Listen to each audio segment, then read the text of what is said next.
Hi students எல்லாரும் எப்படி இருக்கீங்க? ஸோ இன்றைக்கி ஒரு சூப்பரான ப்ராப்ளம் உங்களை மீட் பண்ணுறேன். நீட் 2025ல் நம்மளுக்கு வந்து class 11 problem laws of motion base பண்ணது வித் ஃப்ரிக்ஷன். ஓகே, ஸோ இது வந்து ஒரு வெட்ஜ் பேஸ்டு ப்ராப்ளம். இது கண்டிப்பாக இந்த ப்ராப்ளம் உங்களால் பண்ண முடியும். ஓகே, ஸ்க்ரீனை பாஸ் பண்ணிட்டு ட்ரை பண்ணுங்கள், இல்லைனா ஃபுல் சொல்யூஷன் பாருங்கள் எப்படி ஈஸியாக பண்ணுறதுன்னு இந்த ப்ராப்ளம் பார்க்கலாம்.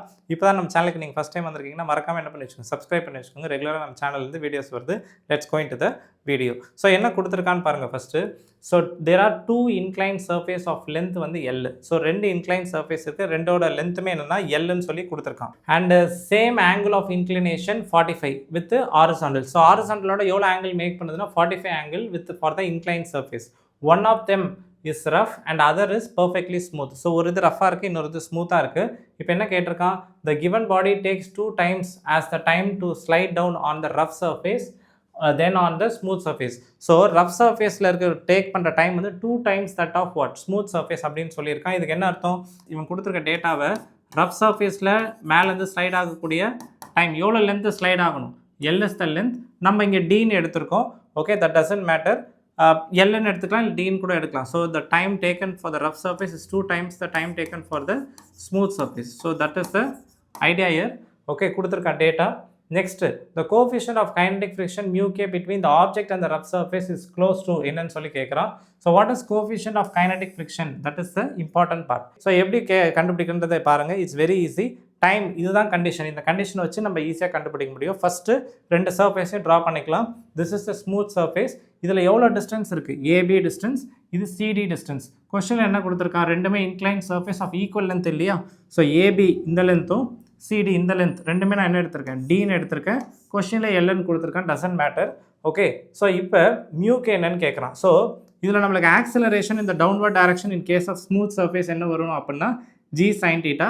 இந்த ஆங்கிள் இருக்கு இல்லையா வித் ஹாரிசாண்டல், எவ்வளோ ஆங்கிள் 45 டிகிரி.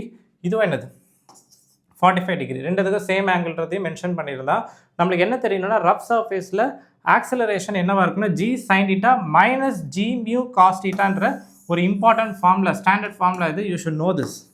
இதுக்கு g sine theta, this is acceleration. இப்படி இறங்குது இல்லையா, அதோட ஆக்சிலரேஷன் ஐ ரிட்டன் இயர். அது தெரிஞ்சிருச்சுன்னா நம்ம குயிக்காக ஒர்க் அவுட் பண்ணலாம். ஸோ இது ரெண்டுமே constant acceleration. So g sine தீட்டாவும் சரி, g sine theta minus g mu cos theta ரெண்டுமே வந்து கான்ஸ்டன்ட் ஆக்சிலரேஷன்ஸ்னால நம்ம ஆல்ரெடி படித்த S is equal to ½ AT² ஃபார்முலாவை நம்ம என்ன பண்ணலாம், இங்கே யூஸ் பண்ணலாம். அப்படி யூஸ் பண்ணும்போது எவ்வளோ டிஸ்டன்ஸ் கவர் பண்ணணும், ஃபஸ்ட்டு ஸ்மூத் சர்ஃபேஸ்க்கு எழுதலாமா. எவ்வளோ டிஸ்டன்ஸ் கவர் பண்ணணும், டி டிஸ்டன்ஸ் கவர் பண்ணணும், இல்லைனா L distance. ½ AS TS². This is a time taken to slide from மேலேருந்து கீழே டிஎஸ். அதே மாதிரி ரஃப் சர்ஃபேஸ்க்கு இதே ஈக்குவேஷன் எழுதுனா என்ன வரும், ½ AR TR². ஸோ ரெண்டு இதுலையுமே ஈக்குவல் டிஸ்டன்ஸ் டி தான் கவர் பண்ணணும். இப்போ கொஸ்டினில் கொடுத்துருக்கக்கூடிய கண்டிஷன் பாருங்கள். அட் த சேம் டைம் இது ரெண்டுமே டிஆர் இருக்குல்ல, டிஆர் இருந்தால் ஈக்குவேட் பண்ணலாம்ல, எஸ் ஆர் நோ. ஸோ ரெண்டுத்தையும் ஈக்குவேட் பண்ணுங்கள், இல்லை ரேஷியோஸ் போடுங்க. So TS² divide by TR² ரெண்டுத்துக்கு ரேஷியோ போட்டிங்கன்னா you will get this expression. So இப்போ கொஸ்டினில் டிஆர் வந்து 2 times TSன்னு கொடுத்துருக்கான். சப்ஸ்டியூட் பண்ணோன்னா 1/T. TS கேன்சல் ஆகிடும். 1/2 you will get which is nothing but 1/4. இப்போ நம்மளுக்கு ரைட் சைடில் ஏஆர் அண்ட் ஏஎஸ்ஸை சப்ஸ்டியூட் பண்ணியிருக்கேன். ஓகே, அப்படி சப்ஸ்டியூட் பண்ணும்போது என்ன வரும், ஏஆர்ன்றது g sine theta minus g mu cos theta. இந்த ஏஎஸ் வந்து ஜி சைன் தீட்டா இல்லையா. நியூமரேட்டர் டினாமினேட்டரில் எது கேன்சல் ஆகும்னா g is going to get cancel. So 1 minus mu cot தீட்டான்னு வரும். 1 minus மியூ காட் தீட்டான்னு. இங்கே நம்மளுக்கு theta 45. God 45 is nothing but inverse of tan 1/tan 45. tan 45 1, so you'll get 1.